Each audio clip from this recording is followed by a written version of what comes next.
Kakak berharap kita semua dalam keadaan sehat ya. Nah, kita tetap semangat beribadah walaupun masih tetap dari rumah. Tiba saatnya untuk kita beribadah kepada Tuhan. Kakak minta adik-adik semuanya duduk dengan manis. Siapkan Alkitabnya.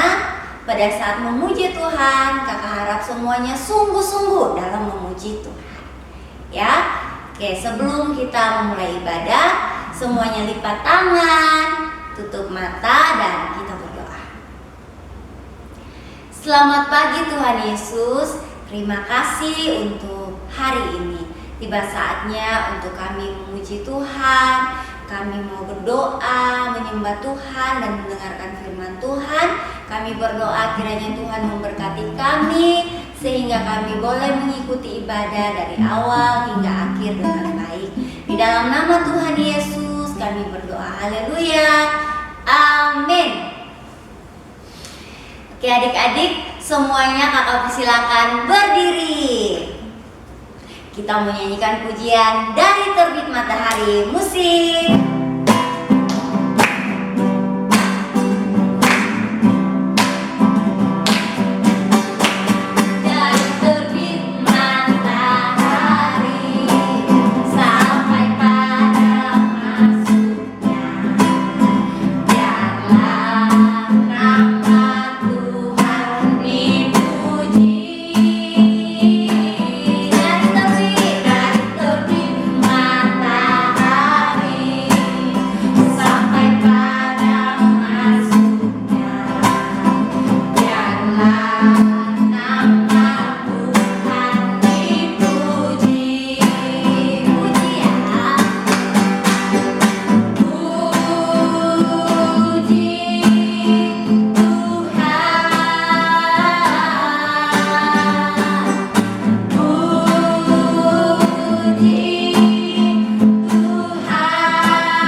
Oke, sekarang waktunya kita untuk memuji dan menyembah Tuhan.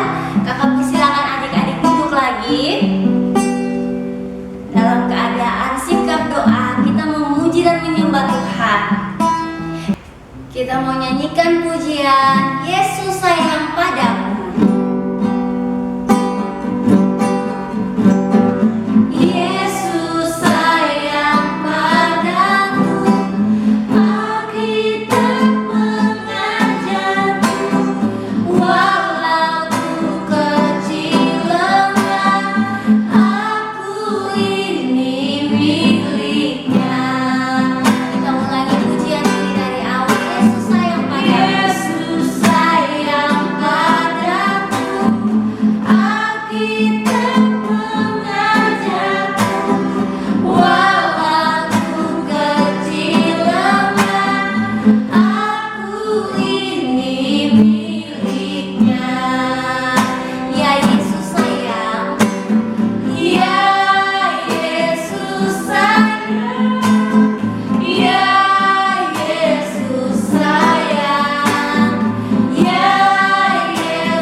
Kita mau nyanyikan pujian Ku Buka Hati untuk Roh Tuhan.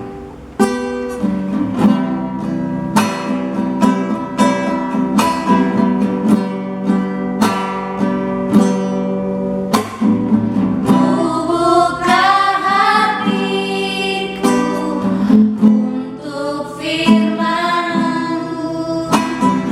Ku ingin menjadi seperti Yesus.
Terima kasih ya Tuhan Yesus, karena Tuhan Yesus sangat baik.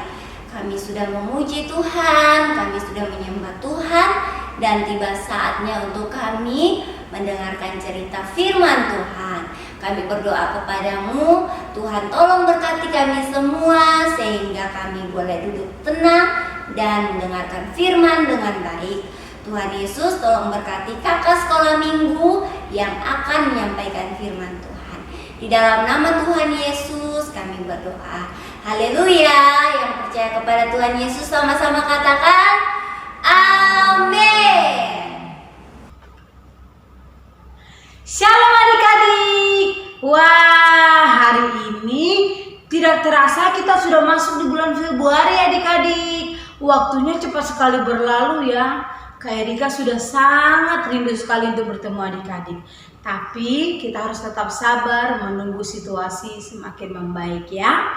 Nah adik-adik, kakak percaya kita semua tetap bersukacita dalam menjalani hari-hari. Karena apa? Karena kita selalu berharap hanya kepada Tuhan. Nah, sekarang kita akan mendengarkan cerita firman Tuhan. Kakak minta semuanya untuk duduk yang manis, tidak ada lagi jalan-jalan. Tidak ada lagi bermain handphone, tidak ada lagi sibuk kesana kemari. Fokus mendengarkan cerita firman Tuhan, oke? Sebelum mendengarkan cerita firman Tuhan, kita mau berdoa dulu. Yuk semuanya kita berdoa. Tuhan Yesus yang baik, terima kasih ya. Hari ini kami siap mendengarkan cerita firman Tuhan.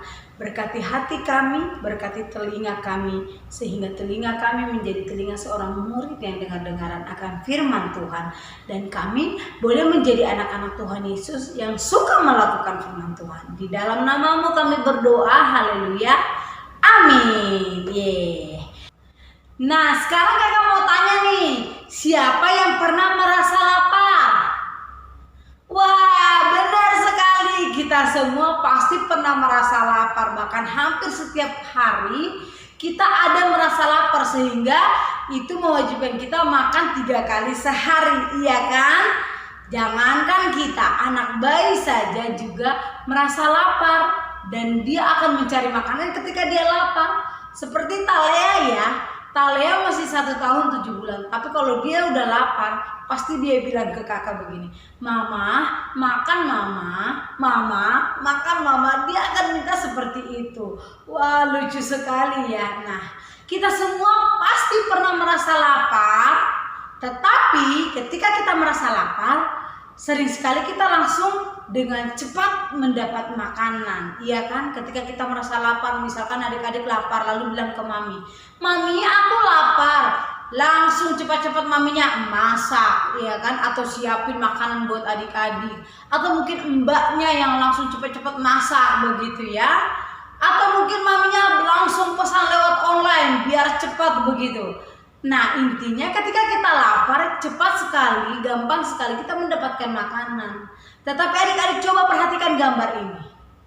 Gambar ini berbeda dengan yang kita alami adik-adik. Gambar ini adalah menceritakan tentang kelaparan yang terjadi pada zaman itu adik-adik. Ini ceritanya ada di dalam Alkitab, di dalam kitab Kejadian 26. Iya, jadi ini menceritakan tentang Ishak dan orang-orang yang ada bersama-sama dengan Ishak mengalami kelaparan pada zaman itu adik-adik.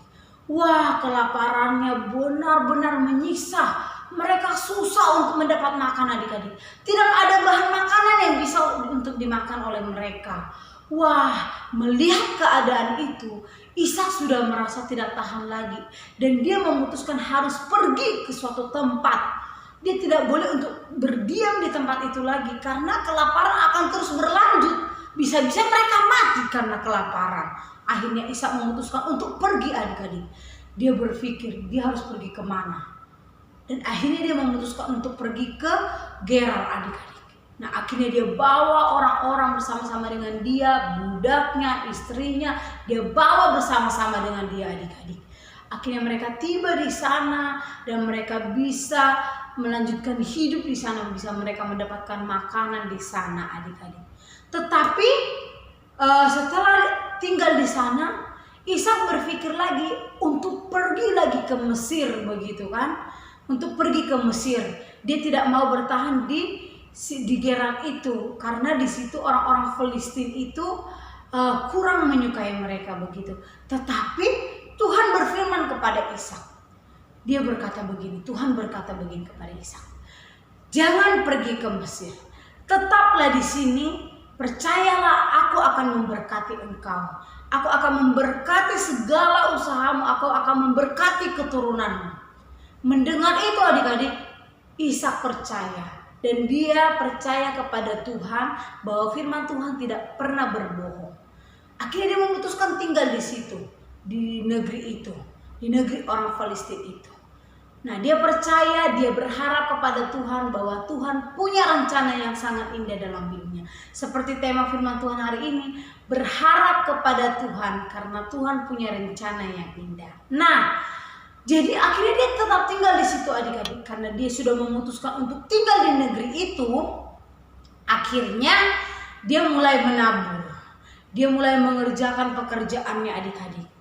Dan tahun itu juga adik-adik tahu, setelah dia menabur, Ishak menuai begitu banyak sekali hasil dari yang ditaburnya. Adik-adik tahu firman Tuhan menulis berkata bahwa Ishak menuai 100 kali lipat. Wah, berapa banyak itu 100 kali lipat.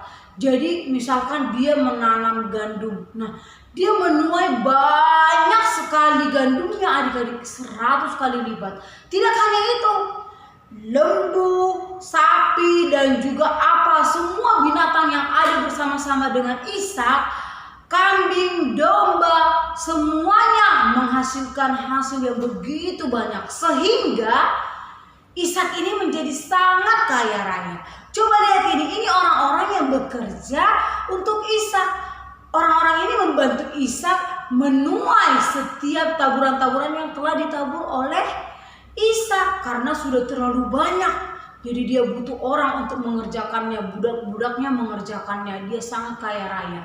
Tetapi karena dia sudah sangat kaya raya, orang Filistin ini, bahkan raja di negeri Filistin ini pun tidak suka kepada Ishak ini. Dan akhirnya Ishak ini diusir adik-adik dari negeri itu, dari Gerar itu. Ishak disuruh untuk pergi. Kamu pergi saja. Kamu sudah sangat kaya.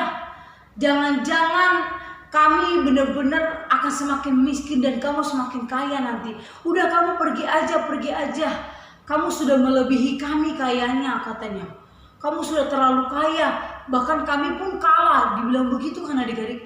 Dia diusir dari Gerar itu adik-adik. Tetapi Ishak tidak bersedih, Ishak tidak marah. Dia tetap mengikuti. Ketika dia diusir, dia pergi.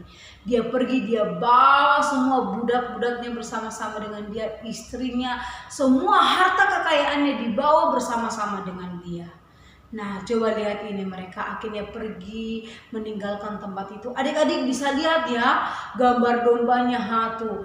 Itu hanya digambar saja, aslinya lebih banyak lagi adik-adik pada zaman itu. Bayangkan 100 kali lipat loh. Alkitab mencatat 100 kali lipat. Wah, dia sangat kaya sekali. Benar-benar Tuhan memberkati dia ya adik-adik ya, luar biasa. Nah, ketika mereka pergi di perjalanan, adik-adik tahu dong, pasti mereka butuh makan dan butuh minum. Makanan sih mereka sudah siapkan bekal mereka, tetapi minumnya masa iya bawa air berat-berat, kan pasti susah. Mau tidak mau mereka harus menggali sumur adik-adik. Mereka menemukan sumur-sumur zaman dulu yang sudah ditimbun. Wah, mereka lihat, wah ini ada sumur tapi sudah ditimbun. Oke. Mari kita gali kembali. Akhirnya mereka menggali, budak-budaknya Ishak menggali, digali sumur itu sampai akhirnya mereka menemukan air. Wah, mata air yang sangat besar, berbual-bual, airnya mengeluarkan air. Wah, tapi ketika mereka sudah bersuka cita melihat ada air yang begitu besar, wah, akhirnya orang-orang daerah situ marah kepada mereka, bertengkar. Mereka bilang, hei, kamu tidak boleh memakai air yang ada di sumur ini, karena ini adalah sumur kami. Coba lihat, mereka sedang berantem adik-adik. Mereka berantem, mereka rebutan, ini sumur kami. Lalu budak-budaknya Ishak berkata, tidak, ini sumur kami yang telah menggalinya. Begitu adik-adik mereka berantem. Tapi akhirnya Ishak berkata kepada budak-budaknya untuk mengalah saja. Dan mereka tidak lanjut bertengkar. Akhirnya mereka cari tempat lain. Mereka gali lagi sumur yang mereka temukan yang sudah tertimbun oleh tanah. Akhirnya mereka menemukan air adik-adik. Dan ketika mereka menemukan air itu, sudah tidak ada lagi orang yang marah kepada mereka. Akhirnya mereka bisa memakai air itu untuk minum, mandi, masak, dan lain sebagainya. Bahkan untuk minuman ternak-ternak yang dimiliki oleh Ishak, kambing, domba, dan lain sebagainya. Mereka akhirnya bisa minum sepuasnya begitu. Nah, adik-adik tahu kenapa Ishak mengalami pertolongan Tuhan? Karena dia benar-benar menaruh harapannya kepada Tuhan. Dia percaya Tuhan itu memiliki rencana yang indah kepadanya. Coba lihat kerjasama mereka yang sungguh luar biasa. Akhirnya mereka bisa benar-benar tetap hidup karena mereka percaya kepada Tuhan. Bahkan diberkati. Banyak sekali hasil panen dari Ishak. Ternaknya juga banyak sekali, ternaknya menghasilkan anak-anak yang luar biasa, anak-anak ternak yang luar biasa. Nah, itu semua karena Ishak menaruh harapannya kepada Tuhan. Dia percaya Tuhan punya rencana yang indah untuk dia dan keluarganya, bahkan orang-orang yang bersama-sama dengan dia. Nah, adik-adik, hari ini kita mau sama-sama belajar bahwa kita harus menaruh harapan kita kepada Tuhan. Dengar baik Kak Erika mau bilang, hanya kepada Tuhanlah kita berharap. Dan ketika kita berharap kepada Tuhan, Tuhan tidak akan mengecewakan kita. Nah, sampai di sini firman Tuhan hari ini adik-adik. Dan yuk kita mau sama-sama belajar selalu berharap kepada Tuhan. Nah, sebelum kita menutup firman Tuhan, kita mau belajar ayat hafalan dulu ya. Semuanya harus hafal. Yang hafal akan kasih info ke Kak Erika dan Kak Erika akan catat namanya ya. Ingat, akan dicatat namanya ya. Nah, yuk kita mau sama-sama belajar. Begini ayat hafalannya terdapat di dalam Mazmur 38 ayat 15. Sebab kepadamu ya Tuhan, aku berharap. Engkaulah yang menjawab, ya Tuhan Allahku. Begitu ya adik-adik ya. Adik-adik boleh hafalkan ayat hafalan ini. Minta maminya videokan dan kirim ke Kak Erika ya. Karena kakak akan mencatat siapa yang hafal. Pakai gerakannya ya. Oke. Mari kita mau berdoa, kita mau tutup firman Tuhan hari ini. Semuanya duduk manis, lipat tangan, kita berdoa. Terima kasih Tuhan Yesus buat firman Tuhan hari ini. Kami sama-sama belajar dan diingatkan untuk selalu menaruh harapan kami ke dalam tangan Tuhan. Terima kasih Tuhan Yesus, Engkau sungguh baik. Siang hari ini Tuhan, hamba-Mu berdoa khususnya buat adik-adik sekolah minggu, GBI Session City dan Taman Anggrek. Tuhan memberkati pertumbuhan mereka ya Tuhan. Tuhan memberkati mereka dalam sekolah mereka, lewat sekolah online mereka. Tuhan Engkau yang memberkati. Berkati juga kedua orang tua, biarlah Tuhan mereka menjadi teladan untuk adik-adik sekolah minggu. Terima kasih Tuhan Yesus, berkati juga setiap Mbak yang sudah membantu orang tua dalam mengurus adik-adik. Biar Tuhan yang memberkati mereka berlipat-lipat ganda. Terima kasih Tuhan Yesus, terpujilah nama-Mu dan kami sudah siap mendengarkan cerita firman Tuhan. Dalam nama-Mu kami berdoa, haleluya, amin. Shalom anak-anak yang terkasih dalam Tuhan Yesus. Bersama-sama kita bersyukur kepada Tuhan hari ini. Kita mau terima berkat dari Tuhan. Jadilah kalian anak-anak yang manis, yang selalu mendengarkan pesan firman Tuhan, dan selalu menjadi anak-anak yang selalu mengasihi Tuhan dan mengasihi kedua orang tuamu. Dan hari ini kita mau terima berkat. Sebelum kita berpisah, mari angkat kedua tanganmu, biar anak-anak terimalah berkat dari Tuhan. Tuhan Yesus, kami berdoa buat anak-anak yang dikasihi, biar anak-anak ini memiliki kasih yang sempurna dalam hidup mereka, dan selalu ingat semua kebaikan dalam hidupnya. Tuhan berkatilah mereka Bapa. Kiranya berkat yang datang dari Allah Bapa di surga, di dalam anak yang tunggal Yesus Kristus sebagai Tuhan dan Juru Selamat pribadi, persekutuan, perhiburan, pertolongan, dan pembelaan dari Roh Kudus menyertai anak-anak ini Tuhan. Menjadi anak-anak yang menyenangkan hati Tuhan dari sekarang ini sampai kedatangan Yesus kedua kali dan bahkan sampai selama-lamanya. Yang percaya bersama-sama kita katakan, amin. Dadah anak-anak, Tuhan Yesus memberkati.